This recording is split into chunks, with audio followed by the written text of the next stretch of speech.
Hello. आज आप day 3 में हैं।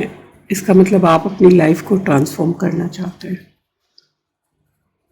तो आज डे 3 माई इमोशनल लाइफ, मैं कैसा महसूस करना चाहती हूँ। नमस्ते, मैं हूँ सरिता और आज हम अपनी जो 90 डेज़ की लाइफ ट्रांसफॉर्मेशन जर्नी है उसके डे 3 पर है। डे 1 में अपने ज़िंदगी को देखा, खुद से पूछा मैं भी कहाँ हूँ। डे 2 में हम थोड़ा पीछे जाके अपनी स्टोरी, अपनी बिलीफ को समझा। हमने देखा कि हमारी सोच कई बार हमारी पुरानी प्रोग्रामिंग से आती है और आज हम उससे भी थोड़ा अंदर जाएंगे। आज हम अपनी इमोशनल लाइफ को समझेंगे, क्योंकि कई बार हमारी ज़िंदगी बाहर से बिल्कुल ठीक दिखाई देती है लेकिन अंदर से हम ठीक महसूस नहीं कर रहे होते हैं। घर है, परिवार है, काम है, सब कुछ है, फिर भी मन में चिंता रहती है। कभी छोटी सी बात बहुत बड़ी लगने लगती है, किसी की एक बात पूरे दिन हमारा मूड भी ख़राब कर देती है और कभी हम बिना किसी बड़ी वजह के उदास हो जाते हैं। तो आज हम अपनी इमोशन को बदलने की कोशिश नहीं करेंगे, आज हम उन्हें पहले समझेंगे। किसी भी चीज़ को बदलने से पहले हमें ये तो जानना होगा कि वो है क्या। तो सबसे पहले तो एक बात याद रखिए कि कोई भी इमोशन गलत नहीं है। गुस्सा आना गलत नहीं है, डर लगना गलत नहीं है, दुखी होना गलत नहीं है, चिंता होना भी गलत नहीं है। इमोशन बस ये बता रही होती है कि हमारे अंदर कुछ चल रहा है। प्रॉब्लम तब शुरू होती है जब हम इमोशन को समझे बिना उसके हिसाब से रिएक्ट करते हैं। मान लीजिए किसी ने आपको कुछ कह दिया, आपको बुरा लगा, फिर आपने मन में सोचा इन्हें मेरी कोई वैल्यू ही नहीं है। फिर आपको और गुस्सा आया, आपने तुरंत जवाब दे दिया। थोड़ी देर बाद आपको खुद ही रिग्रेट हुआ। देखिए, एक छोटी सी सिचुएशन से एक थॉट आया, थॉट से इमोशन आई, इमोशन से रिएक्शन आया और रिएक्शन से रिजल्ट आया। यानी हमारी एक छोटी सी चेन बन गई। पहले सिचुएशन, फिर थॉट, फिर इमोशन और फिर रिएक्शन। आज हम इसी चेन को समझना है और धीरे धीरे इसे बदलना सीखना है। अब आराम से बैठिए, अपनी लाइफ बुक सामने रखिए। अगर आपको अच्छा लगे तो एक दीपक या कैंडल या अगर हो तो अगरबत्ती जला लीजिए। अपनी आंखें बंद करिए, एक गहरी सांस अंदर लीजिए, धीरे धीरे बाहर छोड़िए। एक बार फिर सांस अंदर और बाहर। अब अपने आप से पूछिए मैं इस समय कैसा महसूस कर रही हूँ। थोड़ा रुकिए। क्या आप खुश हैं, शांत है, थकी हुई है या कोई टेंशन है, परेशान है, उदास है, कंफ्यूज है, या शायद आपको खुद भी समझ नहीं आ रहा है कि आप क्या महसूस कर रही हैं। कोई बात नहीं, आपको आज कोई परफेक्ट आंसर नहीं देना है, बस अपनी फीलिंग्स को पहचानना है।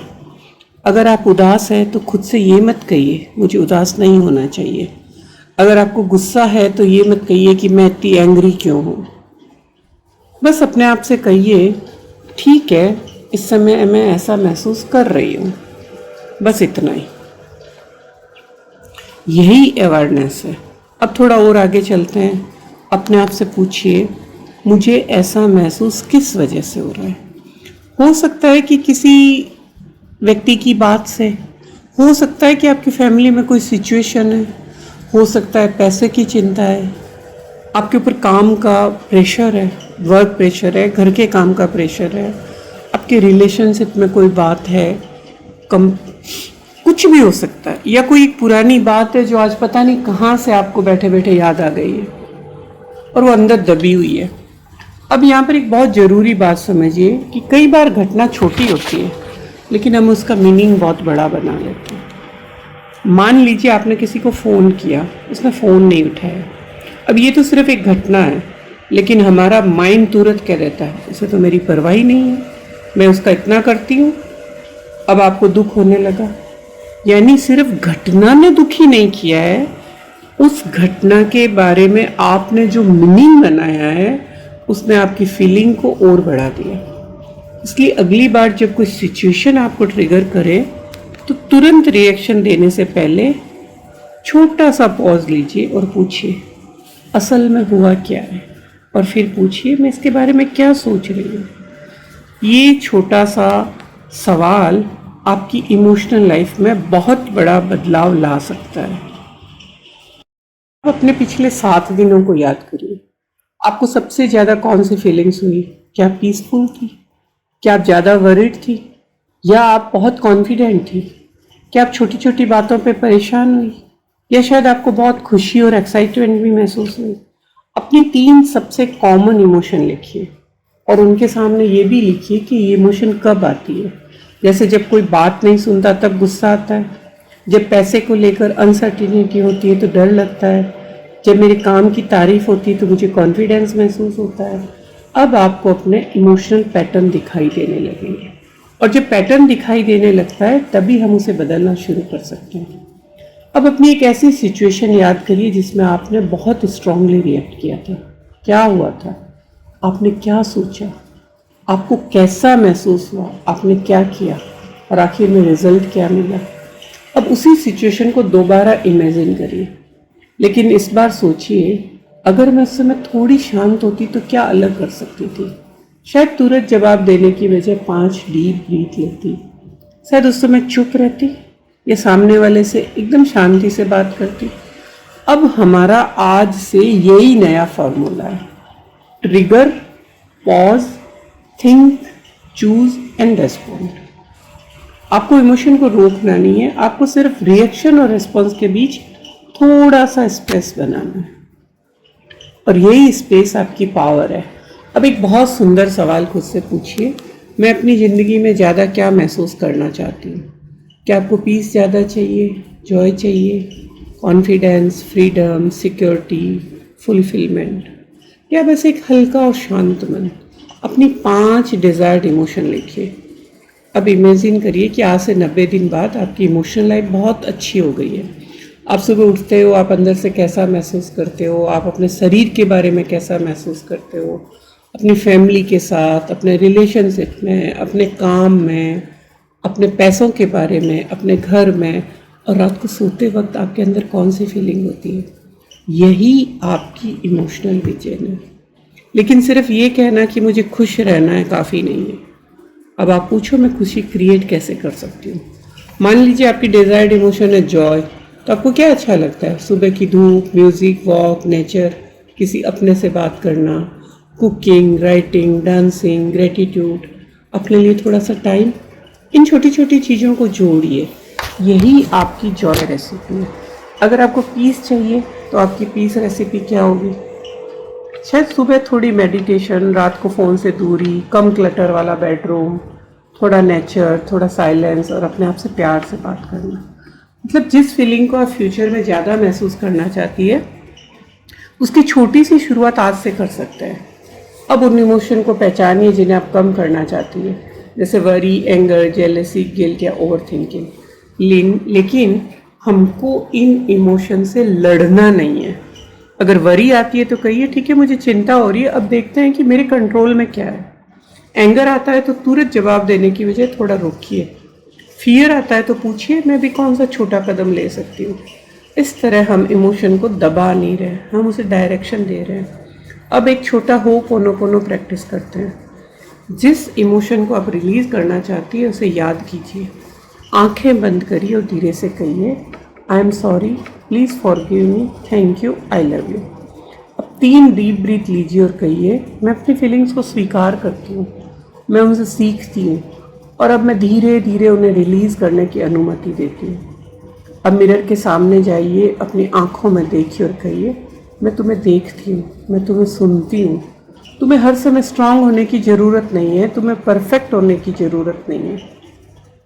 तुम लव, रेस्पेक्ट और पीस डिज़र्व करती हो। और फिर कहिए आज से मैं अपने साथ उसी प्यार से बात करना सीख रही हूँ जिस प्यार की मैं दूसरों से उम्मीद रखती हूँ। फिर से सुनिए, ये सारी बातें खुद को कहनी है कि आज से मैं अपने साथ उसी प्यार से बात करना सीख रही हूँ जिस प्यार की उम्मीद मैं दूसरों से करती हूँ। अब लॉ ऑफ अट्रैक्शन को सिंपल तरीके से समझते हैं। हम अक्सर कहते हैं पैसा चाहिए, लेकिन पैसा मिलने के बाद कैसा महसूस करेंगे? शायद फ्रीडम, सिक्योरिटी, कॉन्फिडेंट या पीस।